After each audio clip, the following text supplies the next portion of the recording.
Hi, fans of high quality entertainment. I am with 3 Sparks fans. Yes, there are 3 Sparks fans in this world. Christian, Monte, and Joe. So introduce each of yourselves. Christian, go first. I hope your microphone's working better now. I hope so too. Yeah, it is. You guys hear me okay now? Fantastic. Yes. All right. Well, thanks so much, Larry. I'm a big fan of your channel. You've got lots of great stuff on there, and I'm always in awe at just how much you're able to produce. And here I am cranking out a podcast maybe once every 6 weeks or so. So my name is Christian Huey. I'm from Austin, Texas. I'm currently in Austin, Texas. I am one of the later waves of Sparks fans. I didn't actually discover them until 2008.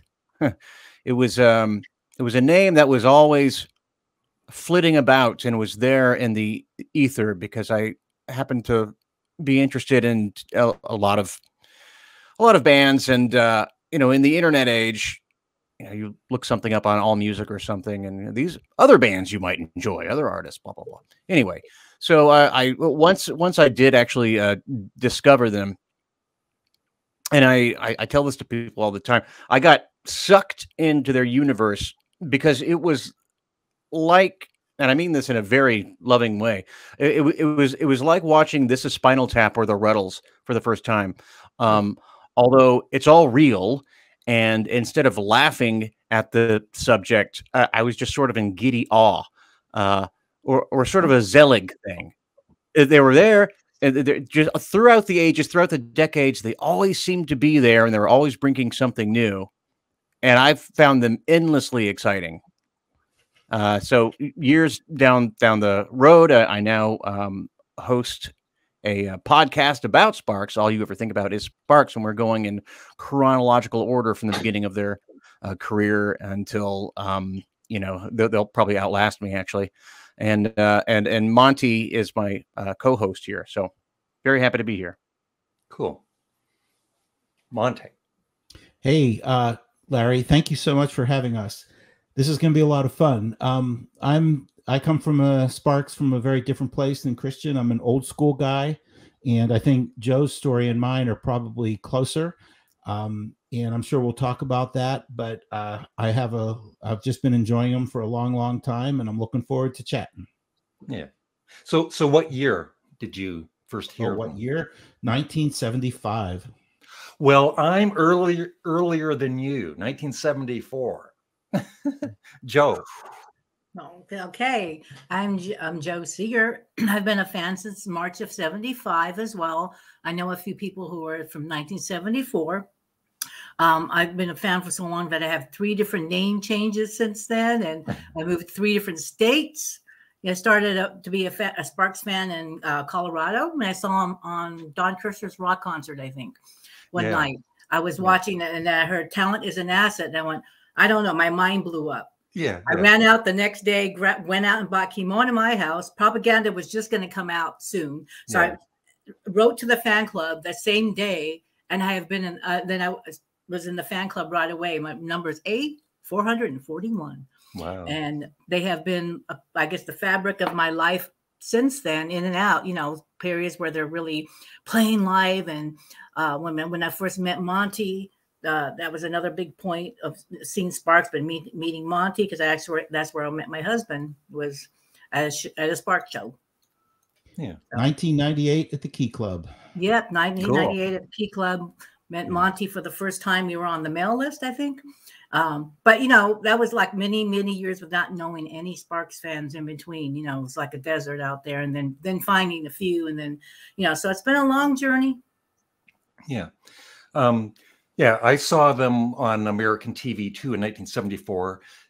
Like you said, Don Kirshner's rock concert. But I think I saw them the very first time on the Midnight Special, hosted by Wolfman Jack. And I would love to see the footage from that. They performed 4 songs from Kimono My House.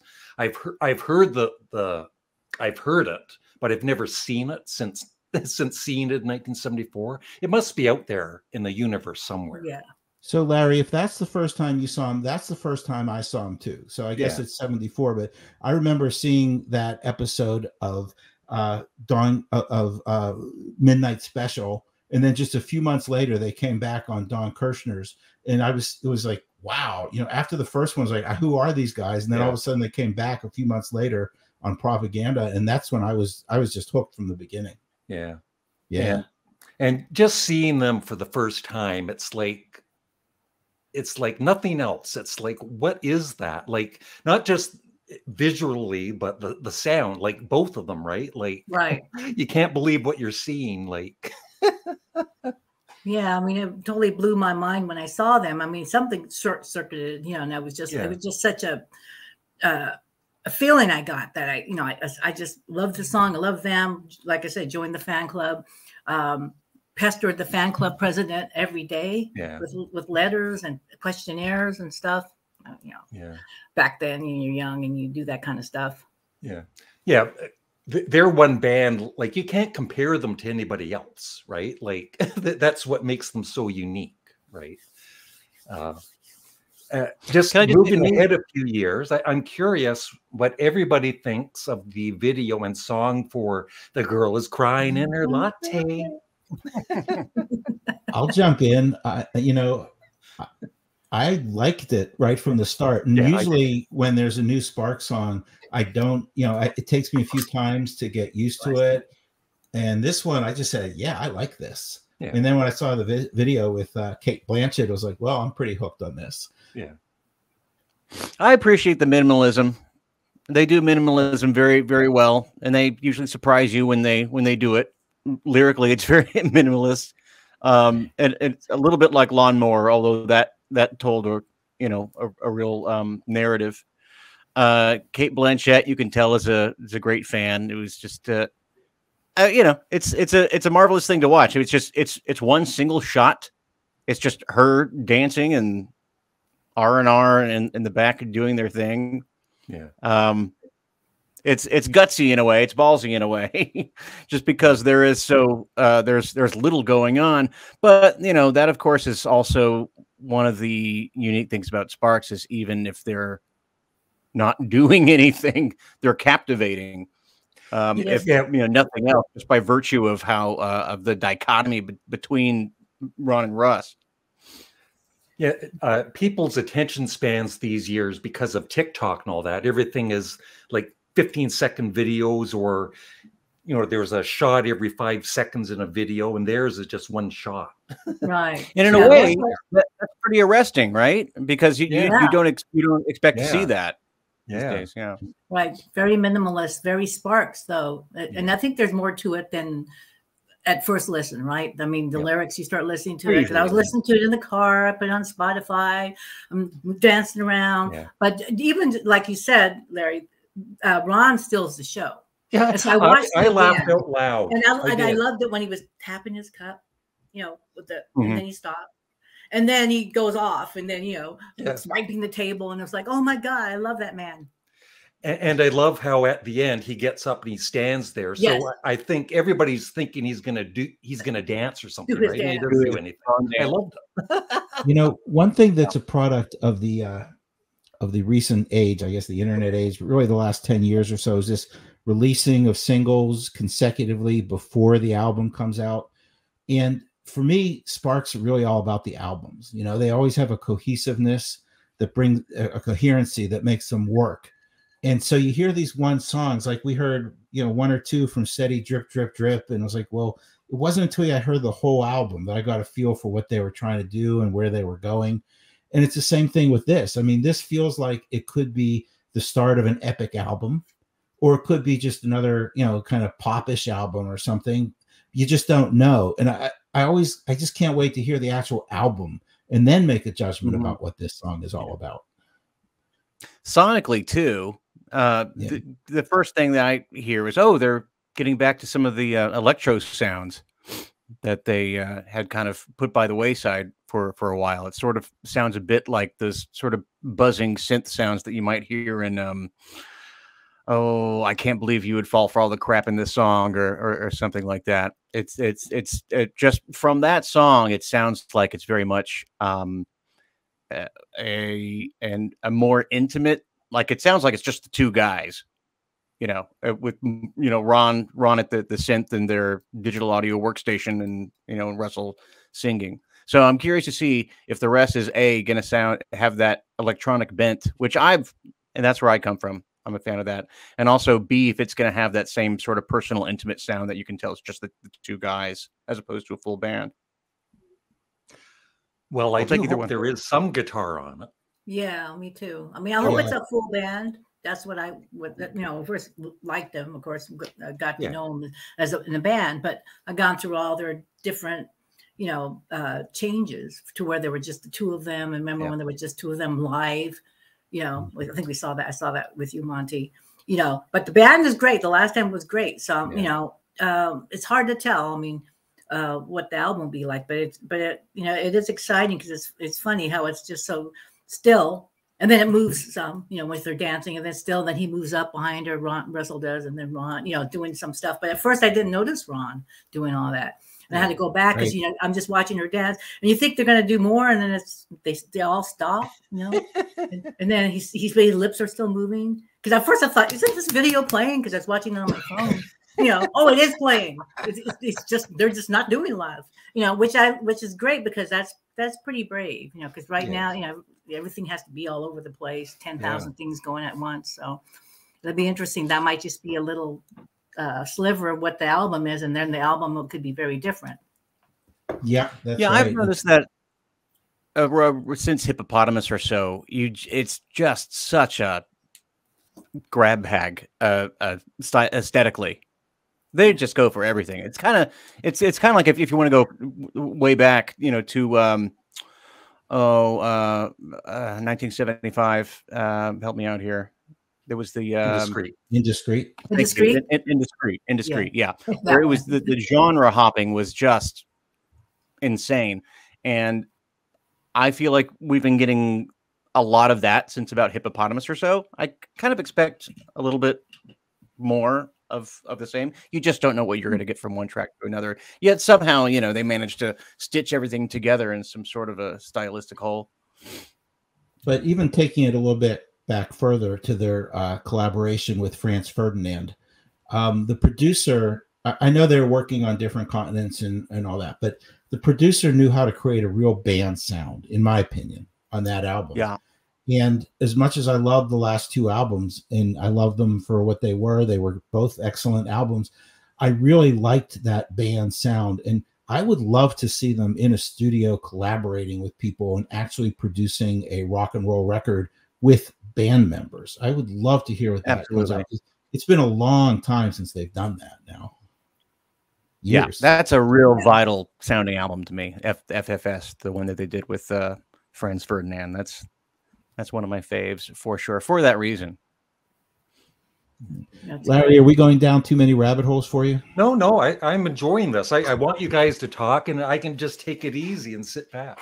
But one thing I wanted to ask all three of you is, well, at least for Joe and Monte, is that period after Interior Design, right, where they, at least for me, I thought they were done, because you don't read any. They didn't have the internet back then, believe it or not. No. But they weren't in the magazines or anything. So for like 5 or 6 years, I thought they were done. What did you guys think? Go ahead, Jeff. I would get I was still in the fan club, so thank God. But great, God bless Mary Martin. She was making up stuff, I'm sure, because it was not a whole lot of news. But they were working on like the Psychic Girl, I think, and trying to get that movie together. So they were sort of put their other plans aside, and then when that didn't happen, it really seemed like nothing was going on. So I just knew they were behind the scenes doing something. Yeah. So I just stuck with them, but they weren't putting out any music until they had like the Profile Greatest Hits, I think, came out. That came out, and I had to break down and buy a CD player because it only came out on CD. I remember going, I have to get a CD player. But I did. Even though I had all the songs, I had to get that collection. But that was the only thing that I think, since I was in the fan club, I knew they were still doing something. It just was really, really minimal, really quiet. What a thirsty time to be a Sparks fan.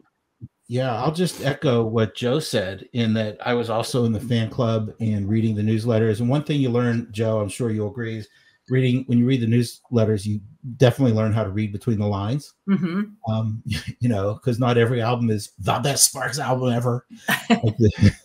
And you know, I remember it seemed like the records were already going downhill a little bit, with interior design being kind of the culmination or the nadir of that. And you know, it's my impression was they weren't really interested in making music, or they were really discouraged. And just like you said, Larry, I thought I didn't think that they were over, but I thought it was a distinct possibility that they weren't going to come back. Yeah. Then they did start to release a couple singles gradually, and really good ones too, like National Crime Awareness Week. Right. Yeah, and a couple others. So it was like, okay, well, this is interesting. But yeah, I thought the movie stuff was going nowhere, and there was no indication of music at all for at least 4 years, if not longer. And then they came back with a really strong album. So that's kind of been their whole career, is the surprise aspect. What's next? What I really appreciate, by the way, about that period, which just seemed to be a black box during that time, and of course I was not aware of Sparks during that time, but the gratuitous sax and census violins, the 25th anniversary or whatever version that came out a few years ago, they have an entire disc devoted to demos of songs, many of which I think were intended to be part of that project, the Psychic Girl and some other things. So it's still, there's a little pocket universe there that you can listen to and you know, and imagine that it did come to fruition. It's just good to know they were there. Yeah. We just didn't know. You know, the documentary was really good when it did talk about that time, you know. Yes, because I'm like, yeah, that's right. They were, I mean, I said, oh, I was in a fan club. That's the only reason why I knew kind of they were still alive, you know. And then that movie didn't happen. And then all of a sudden they came out with gratuitous sax, you know, and that was like, whoa, there they are again, you know, and a whole new audience came up with that. Yeah. So, you know, they kept reinventing themselves. Yeah.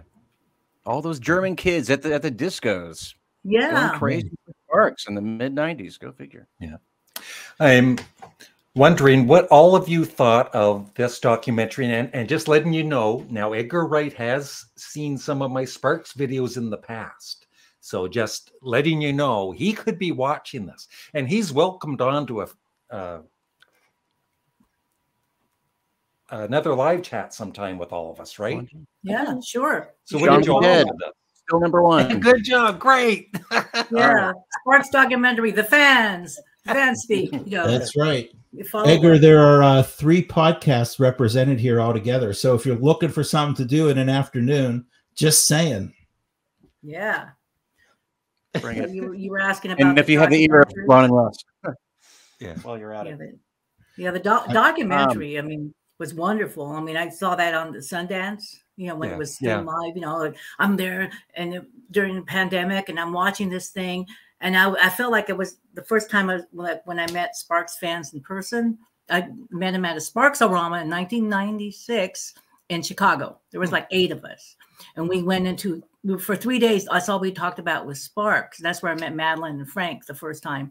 And it was like that. It was like, you know, like time suspended, and it just kept going on and on and on. They did a really good job. I mean, it could have gone on for a couple more days for all I care, but you know, but it was just like, wow, somebody gets them, you know, somebody got all that down, because, you know, I mean, I think they might have missed a few little things, but I thought he did a great job. Yeah. And I think the Blu-ray with all the bonus material and the concert is like concert's great. So good. That's what I need to see that Blu-ray material. You know, the thing is, you know, especially for you guys who have been fans for decades, since I became a fan, I had stitched together in my head what a career retrospective documentary would look like for so long.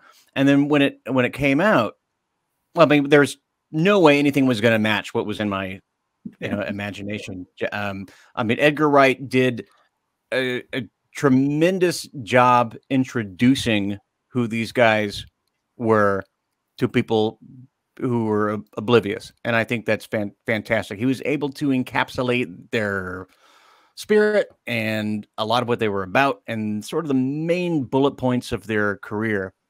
But man, what I wouldn't give if that were like a 5, 6, 7, 8-part documentary series on Netflix or something.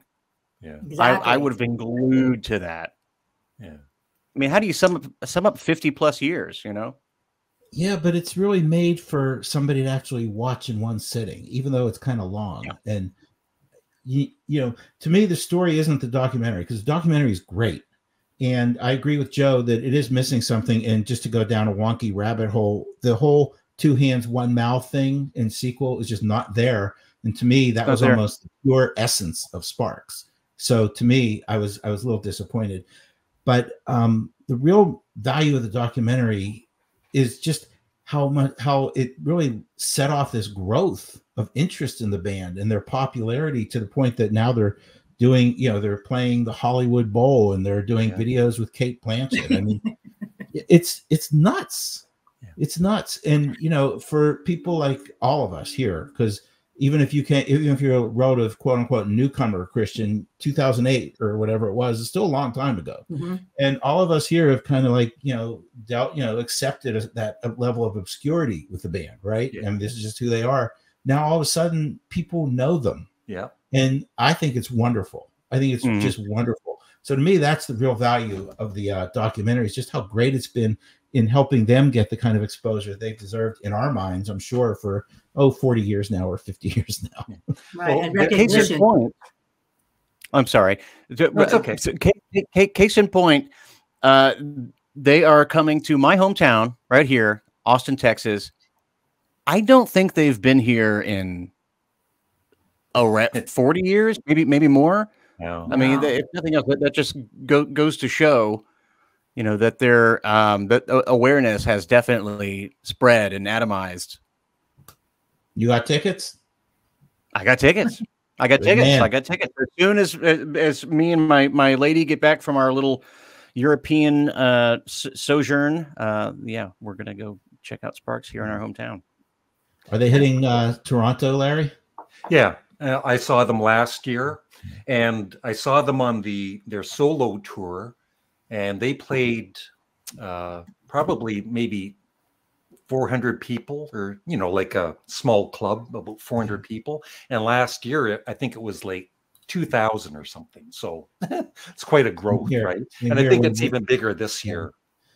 Yeah. When we saw them here in Washington at the 930 Club when they were doing the 2 hands, 1 mouth tour, and there's about 250 people there. Yeah. It was, and now it's just ridiculous how it's changed. Yeah. So good for them. Can I ask you guys, since, you know, you're practically OG fans of Sparks, how do you guys see fandom of the band changing over the decades since you first fell in love with them? Well, for example, when I saw them in DC and New York last time, right? So I was watching the crowd because I was trying to figure out who are these people, you know? And there were little kids. There were 2 little kids behind me going crazy singing Sparks songs. I'm like, how did they know about it? There's people my age, you know, I could tell they're my age, that have been forever. And then some in between. They must have maybe came in when you came in. But they must have all seen the documentary because I've never seen that many Sparks fans, unless you're in LA. I mean, I've seen them in LA when I lived in San Francisco. I saw them the first time I ever saw them was in San Francisco, like in 81 or 82. It took me like 6 or 7 years before I even got to see them live, because they never came to Denver, Colorado when I lived there. So I had to move. And then I saw them and I thought I was going to, you know, die. Was that the Kabuki Club? Yeah, the Kabuki. They played the Stone. And I actually got to see them. My friend's translator, their Bay Area band, they opened for Sparks at Magic Mountain. So I got to go to that show. They said, Joe's got to go. You know, my first husband was a sound man, so there was no question. And I'm writing to Mary Martin that I'm going to be there and blah, blah, blah. I can't wait to meet you. And then, of course, Mary Martin was mysteriously not there. She couldn't make it. She had to get a root canal. I always remember that. You know, and then I figured out How'd you who know Mary that? Martin was. Let me write that down for a good excuse. I'm Yeah, root canal. Yeah. But I'm standing there My root canal last in week. the hallway, and here comes the band walking towards me, and I just like freeze, like, oh my God. And they knew who I was because Mary Martin told them. And I'm just standing there, and they all like kind of look at me like kind of scared in a way. But except for Ron, he just goes, hello. And like, oh my God. And then I got to watch their sound check and stuff. I know it was so good, you know, but that was like, you know, Nirvana. It was like, oh, I got to see Sparks. And, you know, I don't think I really talked to them though, because I just kind of, I didn't want to be too uncool. So I just kind of stayed in the back and just watched everything they did though. I was kind of a stalker, I guess. So can I ask you guys a fan club question? Yeah. So Mary Martin, aka Miriam Mael, was the I don't know if she was the manager per se. Was she the manager of the fan club, or did she was just like the editor in chief of the newsletter or something like that? Was she their mom. Yep, right. Did you ever communicate directly with her? Was she responsive to fans? Immediately. Yeah. Yeah, I mean, I have a lot of things written, you know, that, you know, she wrote things. I would send Ron and Russell gifts. Like I would send Ron mustache combs, you know. I was 18. I didn't know what guys liked, you know, mustache combs and mini pianos, you know, it was very sophisticated. But I used to send them her questionnaires to have them fill out, and she would mail them back. Wow. Because I thought, well, let me ask you, you know, these questions. And then I know when Sparks were supposed to play in Denver, it was like 2 minutes at the college. It fell through. She sent me the program from that tour because she knew how heartbroken I was. So we wrote a lot. I mean, it was like a pen pal. That's cool. Yeah, she was. He always got back to me when I had an inquiry about something, and it was always handwritten and very personal in nature. It was a different era. Yeah. Nice. It's always better hearing from Mary Martin than Sue Harris. Yeah, I mean that was you know, the earlier fan clubs were all mimeographed, really, you know, and she had to make up a lot of news sometimes when it was slow, but it had its own charm, I think. Joe, you will be very proud of me. In December, I had a little break period, and I went and found all my old newsletters and organized them into 3 big notebooks. And when you're here, I'll show them to you. I'm really proud of it. For some reason, I'm missing all of volume, I think 7. I don't know why. Everything else I seem to have, but volume 7 is just somewhere. Yeah, but, I think I put all mine in books too. And then I went back and pre-ordered the ones from before. You know, they were really, you couldn't hardly read them. They were very mimeographed, you know, paper, you know, but I have those too because I know it was in the fan club yet, but I still saved them. You know, so I found them. I thought, oh my God, I moved so many times. I'm so glad I didn't lose them. Same here. We're geeks. They're so cool. They tell a story. You could write a biography based on that, and it would definitely reflect a certain point of view, you know. But they were really great. I mean, every couple months you get one of these, and they were never on any kind of schedule. I mean, they were allegedly on a schedule, but you never really knew. And they were always mimeographed, like you just said, and they just told the whole story if you look at it in retrospect. Yeah, and and you could join a couple of years at a time. So I always did the 5-year plan. Okay, I'm joining up for 5 more years. Wow. I only quit a few years ago, believe it or not, just because, you know. But yeah, me too. And then one of the great things when Christian and I are just in the middle of doing "Womp That Sucker," which is a rock and roll album. I'm just saying for people who may not know. I know all you guys know, but there's it was right after what we think is one of their lower point albums called Terminal Jive. And that was right after one of their greatest albums called Number One in Heaven. Yep. And the commentary in the newsletter at that time was, you know, there was stuff like no more of that electronic stuff, no more of that this has 10 songs, not like 6 or 8 like on those other albums. And you know, and it was just great. I mean, you could see that they really had changed their mind about where they wanted to go, and it came out of the newsletter. That's classic to me. Yeah. And supposedly Ron didn't even play keyboards on Terminal Jive. I don't know if that's true or not. So I've read that Sue Harris maintains that he is playing on that album, but I don't think he was the main keyboard player on there. Yeah. Now, I should note that as of right now, we've talked more about Terminal Jive than any other Sparks album, and I'm not sure that's a good thing. I can't believe it. No, that's probably my least favorite one, really. Yeah. It's got to be. Yeah, that was the first time I was disappointed in the Sparks album. Yeah. Like, but I bought it anyway and put it away. You know, Coincidentally, I happen to have it right here. Yeah. Nice. I love the cover. Yeah. Well, yeah, the photographer did some cool stuff, man. They went running around down around London's King's Cross into all these little shops, and it was totally guerrilla style. They didn't get permission from anyone to do it, which is why you see a lot of furtive poses, and because the very next minute they're running away or being yelled at by somewhere. Yeah, cute little thing there. But that's also something that I appreciate about Sparks is I don't think they ever pretended that every album they released was going to be the next big thing. At least in retrospect, they've been like, maybe that one wasn't so great, and that's fine. But even those albums, like Terminal Jive, or I'm not a huge fan of Pulling Rabbits Out of a Hat. I think you are more so than me. But they all have something to offer, and they all show some sort of, if not growth, change in their trajectory, aesthetically or otherwise. Pulling Rabbits is a mystery to me because there's a few songs on it that I absolutely love, and a few songs that I just can't stand. Whereas there's very little in the middle. I don't think the production helps. That was Fairlight CMI. I didn't like about it. That's what it is. It was all done on a Fairlight CMI computer. Yeah. Which was the style at the time. Yeah. So you end up getting some tracks on there that sound like they could be like B-sides to a single to a B movie. On a couple of those. In fact, they actually did during that time.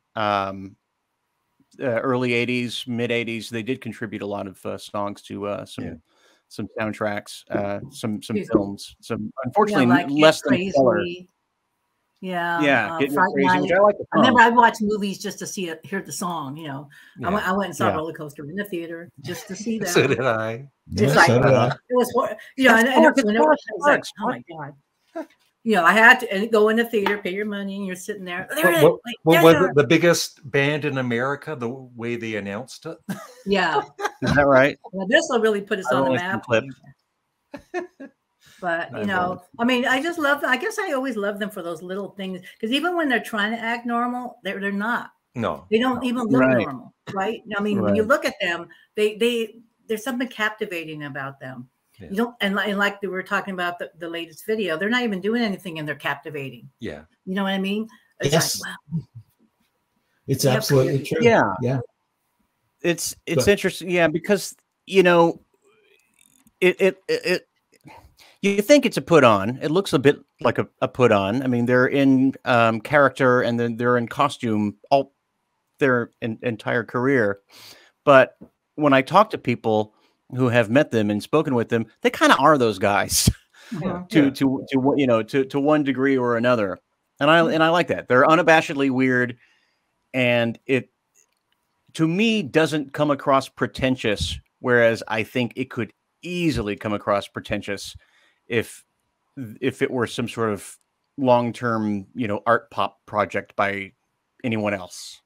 Yeah. Right. But they're just too weird and too consistently being weird that it can't be not normal, right? Yeah. I mean, when they were at the Annette premiere, right, and their song finally got the music into a movie, I was like as proud as I could be. It was like almost like they were my brothers, Yeah. And I was like almost ready to cry because I was so proud of them that they finally got to what they wanted to do. And I said, I can't believe they're like the Cannes Film Festival on the red carpet. I just can't believe that. I just kept pinching myself because I always saw them there, Maybe they got thrown out 2 minutes later, but I always saw that when they were trying to do that movie with Jacques Tati, Traffic back in the day, and I was a big fan of his, and I was really sad that didn't happen. So I was always hoping for that on top of all their music, because to me they're very theatrical. Well, the great thing about that Cannes Film Festival thing was just how happy they looked. Yeah. They just looked so genuinely happy, and I was happy for them for just having that moment, you know, which was the culmination of years. I mean, they deserved it. Yeah, Right. And it was just great to see them getting that kind of recognition. It was so well deserved. Yeah. If nothing else, they finally got a film made. You know, after trying, a few times over the decades. Yeah. And speaking of their popularity, thanks to this, their video that they just posted yesterday, it already has over 135,000 views. Wow. So that's pretty good for one day. Right. Nice. For Sparks, right? Yeah. I mean, because we've been there when there was 3 people in the world. Yeah. You know? Yeah. I mean, when I joined the fan club, there was one other person in Colorado who was in the fan club. I remember saying, how many people are in Colorado? One guy on Grape Street. I remember. And eventually I met him. I said, I know you lived on Grape Street, right? Yeah. His number was before mine. I mean, it's a good thing I still have my old badge, Joe. I think I was 1220 or 1225 or something like that. Yeah, I still have mine too. Wow. The first one, the backing fell off, and then I got new ones every time I re-up. So I have them. I took a picture of it. And then I fell out of the fan club when I moved, or they had, their management changes. So that I rejoined again.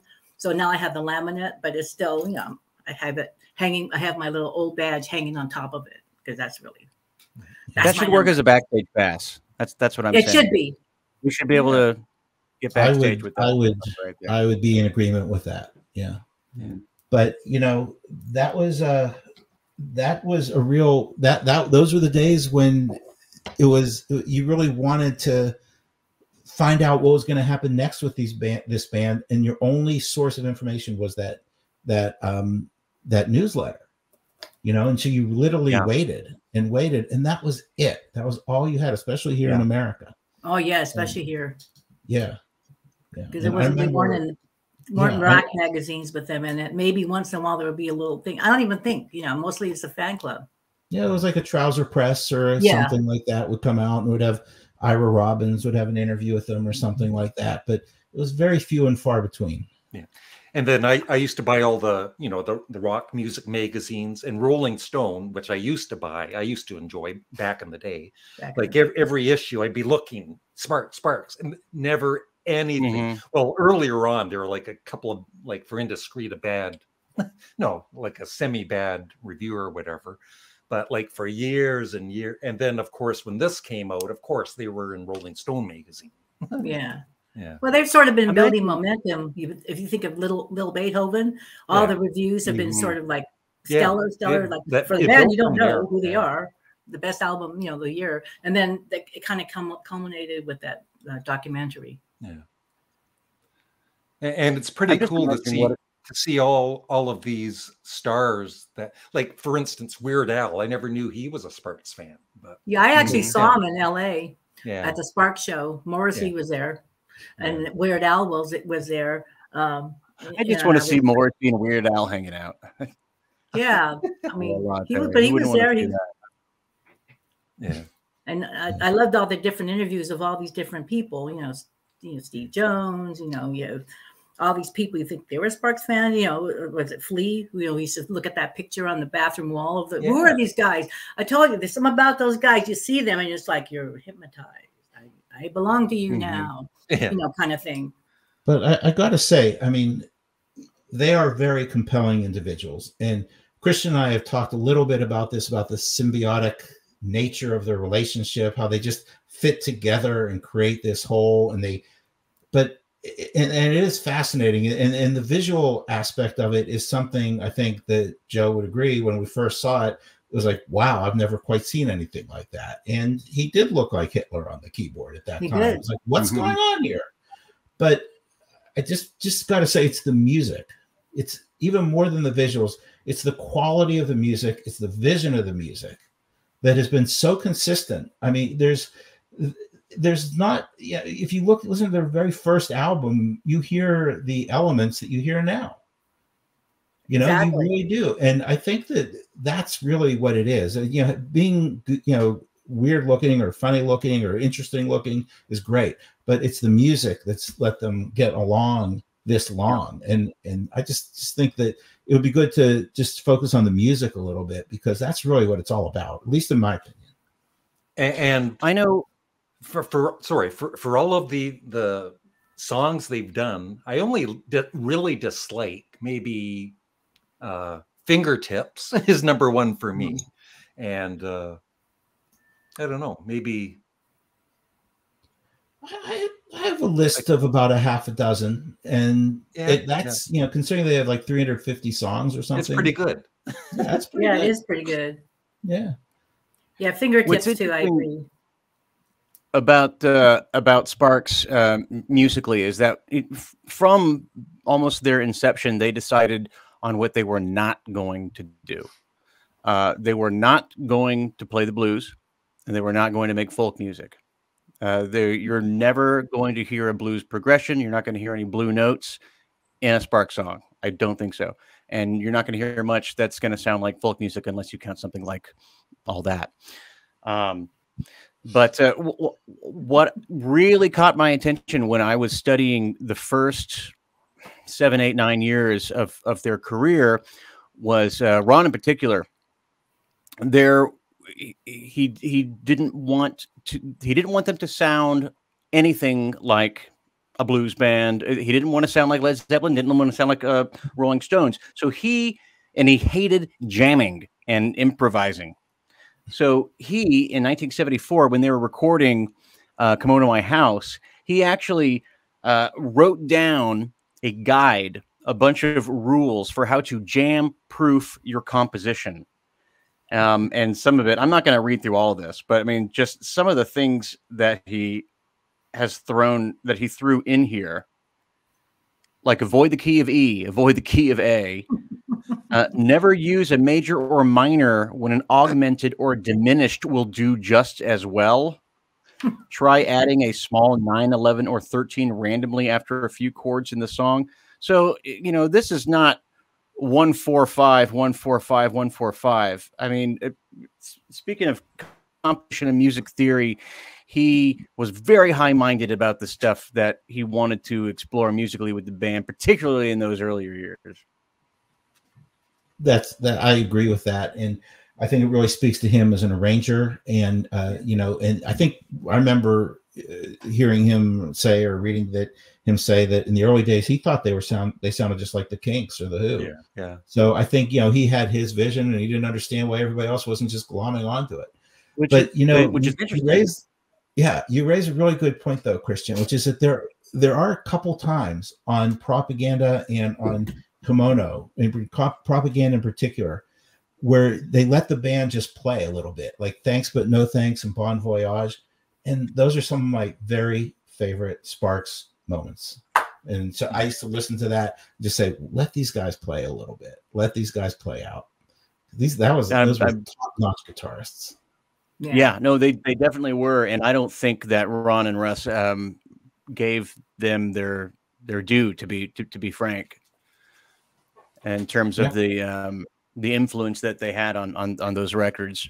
You know, and that's, you know, the other side of the coin regarding their career. I mean, they're fantastic, but I mean, they've gone through so many musicians, and in their early years, some of those musicians, you know, thought that they were in a band, and you know, before it became quite clear that no, this is Ron and Russ, and you know, we're happy to hire you on, you know, as a hired gun to do what we want to do.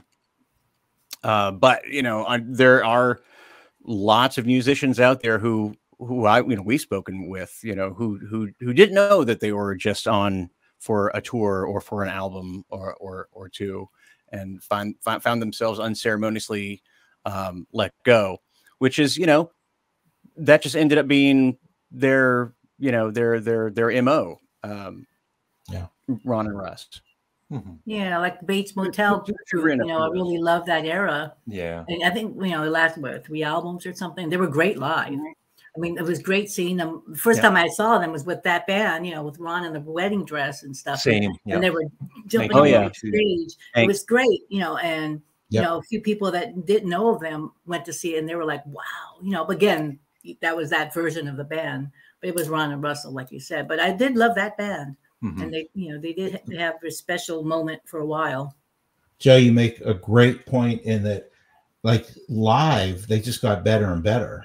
And David Kendrick has said that when they got better and better, but yet after the first two albums, Womp and Angst in My Pants, they started going a little bit more synth, a little bit more electronic, and the role of the band was diminished on the record. But live, they were still this amazing powerhouse. Right, I would love to hear. They were very tight and together, and they were just all having a great time, jumping all over the place. They look like a band, with this crazy keyboard player and this flamboyant lead singer. But I knew who they were. I know these Ron and Russell, but the band was great. Yeah, the first time I saw Sparks was 1982, and actually they were supposed to be playing the Saturday, and then they postponed it to the Monday because they got on to Saturday Night Live. Oh, so we saw them 2 days later in Toronto at the El Macombo. So introduced by Danny DeVito. I was gonna say Danny DeVito, right? I remember seeing. I love that. I love Ron's. Well, both of them, right? It's one of the funniest clips of them doing Mickey Mouse and Ron's expressions. Well, Ron's he starts off by reading the definition of a mouse. Yes. Right. I know that was the best. I mean, I was like, oh my God, they're on this show. I can't believe it. It was great. Yeah, and the clip holds up. It does. Yeah, when you find it and watch it, it holds up. You can find it now. So I have a question here. It says, how many times have you seen them live? Christian, none? Oh, no. This is a total embarrassment. You call yourself a Sparks fan? 4 months. Imagine. I just, anytime they've toured over the last 15 years, I wasn't able to afford a ticket to London or Helsinki or something. So 0, I'm sorry. That'll change soon. But that's exciting that you're going to get to see them for the first time. I know. Hey, it's awesome. Yeah. I mean, it takes what it takes. Like I said, I didn't get to see them for 7 years after being a fan. I thought I'd never see them. So I was trying to count, maybe 16. I mean, I feel like I can.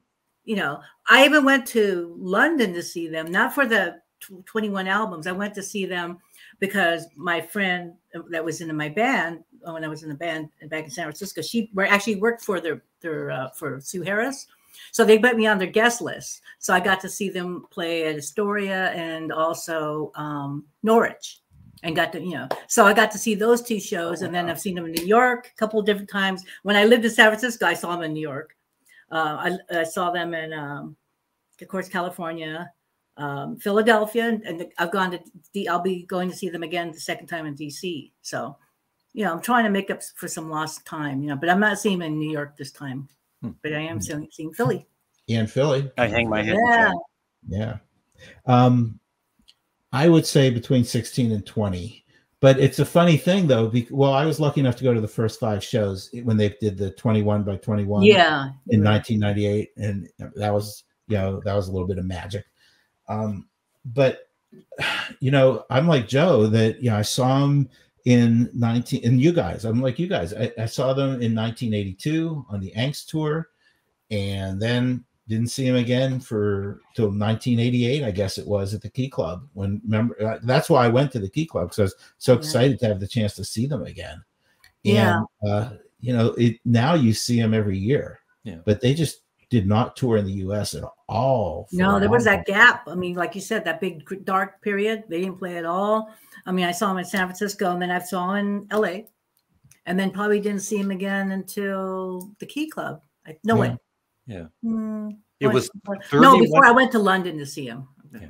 It was 31 years for me. That was the gap from 1982 to 2013 or whatever it was. I think I saw him in 97 and in 82, maybe 83. 83 I did see them. Yeah. So, so a little bit, but then there was a long gap. So it wasn't like, I didn't want to go to the shows. They didn't have any.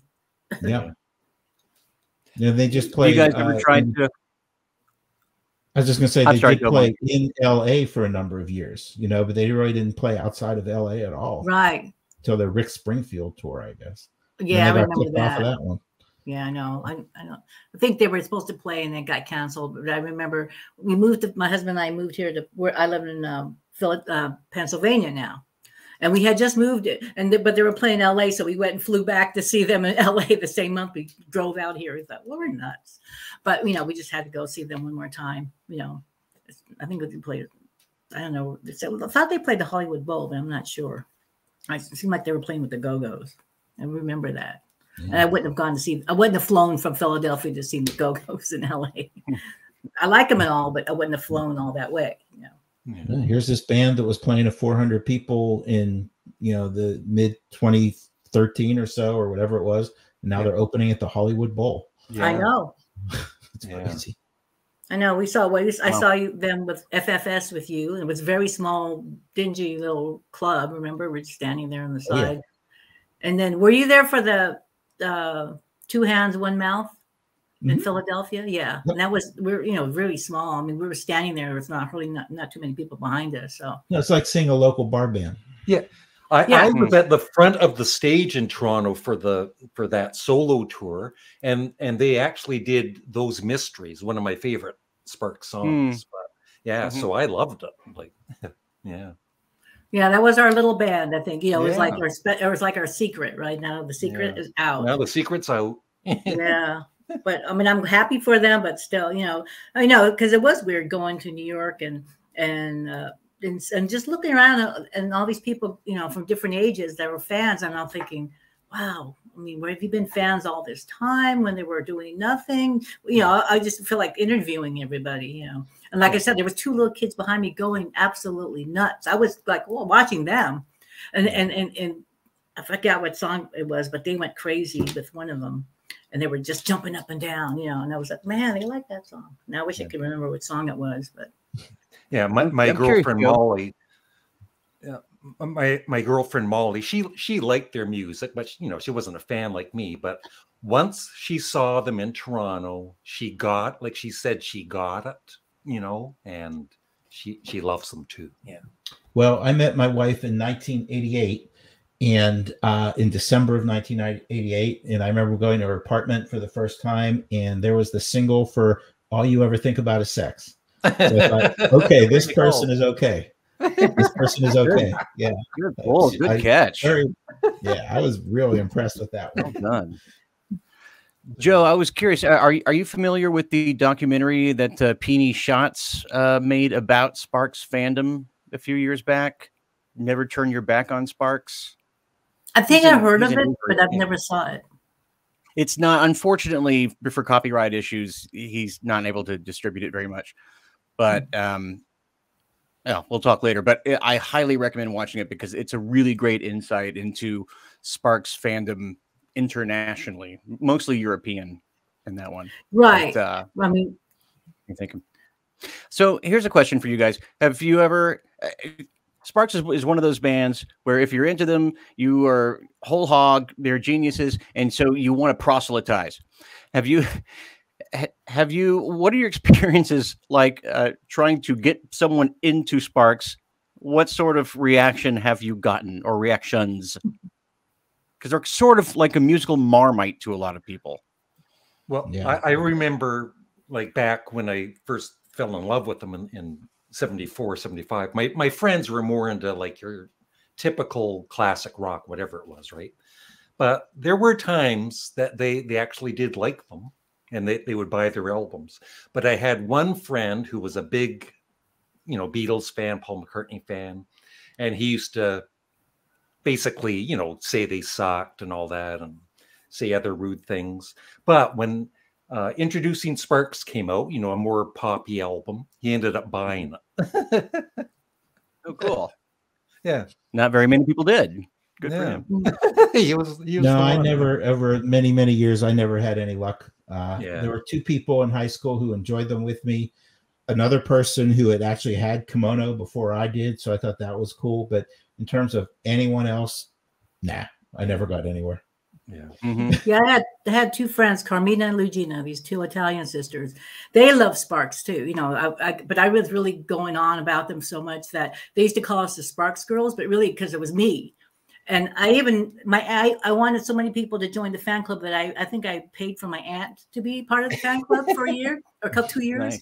And I said, it's okay, I'll pay for it. And you just get the newsletter, because I just wanted another fan in Colorado. It's funny. I thought about that now. God, I got made my aunt. And I think my aunt and my mom like Sparks only because it's like indoctrination. You know, it's like they heard him so much. I like it now. You know, it was like, and, you know, and then later on, there was this really cool record store in Denver called Wax Trax that I was driving, and there was a big cutout of Ron and Russell from Indiscreet, you know, with a choppy bag. And my dad was driving and go, stop the car. I actually did that. I got it. He stopped. I ran in screaming and blah, blah, blah, blah. And, you know, and I used to buy all my Sparks singles from them because he used to get all these cool imports. And then they were into punk first. So there was a small group of people there, you know, but you know, so it was always pockets, and it wasn't until mail list, and then 8 of us went to where did we go? Chicago for a Sparksorama, that we had a little, you know, get together, and it was 3 days like Sparks immersion, where we were just talking about Sparks, and I was like out of my body experience. You know, we even had a conference call with Ron and Russell. There's a picture of us looking at the phone. You know, it was hilarious because, you know, it's not a picture phone, it's just a phone, but we're all like staring at the phone. Yeah, we're on the conference call because we told Mary Martin, so she got them to call in. And I don't remember what questions we asked. I remember I couldn't think of anything. It's like I had to think it and needed to write it down. I was just like amazed they were even on the phone. You know, but then I started meeting more people because of internet and stuff. And that's where I met Frank and Madeline. Yeah. Yeah, that's what I would say about the internet with, you know, like even with my YouTube channel. Once in a while, I do a video on Sparks or do a review of their whole discography, and not expecting anyone to really check them out, right? Mm-hmm. But over the years, I've had so many people write in and say, thanks for, you know, getting me into Sparks. And they've even written that they've gone to see them live and all that. So that's the wonders of the internet, right? Just spreading it, right? And even the documentary, I was talking them up so much with a couple of my friends who knew nothing of Sparks. Yeah. It's funny, I'll look on Instagram and there's Sparks related stuff, and they're like, my friends are liking it. I was like, you didn't even know who they were. Yeah. Now they're liking all their pictures and stuff. And I'll have to check out the video because I was telling them about the new video. Yeah. You know, Christian, I think there's like, you know, like 7 stages of being a Sparks fan, you know, like, and you're at number 1. First, 2 is like tell the world. And then when you get to about 4 or 5, it's like acceptance. You know, it's okay. I'm gonna like them. I give up on everybody like 5 else. stages of grief. I hope this ends well. Yeah. Exactly. It also depends what was out. You know, like some fans didn't like. You know, we heard an album that came out, and I don't get it. You know, because I saw Kimono in my house. You know, but you almost have to grow with all their different phases. So if you only listen to the one album that's out and it's a weird one for you, they turn them off. They think, oh, they're not any good. Yeah. Or Joe, the converse of that is that if you do like it, and then the next album, if you, let's say you bought Indiscreet and you loved it, and then the next album is Big Beat, you're going to say, oh, what happened to this band that was making this kind of album? And then let's say you love Big Beat, and then all of a sudden comes Introducing, you know? Right. So yeah, I mean, you got to stick with them. You got to see the big picture with these guys, in my opinion. Yeah, I remember when Number One in Heaven was coming out, and I was worried because I was, you know, reading that it's a disco album, and disco had, you know, wasn't very popular at the time for a lot of us, but I loved it right away. Same here. Yeah. Same here. I mean, I remember when they were doing all the build up for it and it was about to come out, I did not have quite that reaction, because my reaction was, okay, well, let's see what they're going to do now. Yeah. You know? Right. So Monty and I have discussed this before, since I'm a later fan, I'm a little younger. And so by the time I had gotten into them, you know, disco had morphed into synth pop, into club music and high energy and you know, rave and whatever.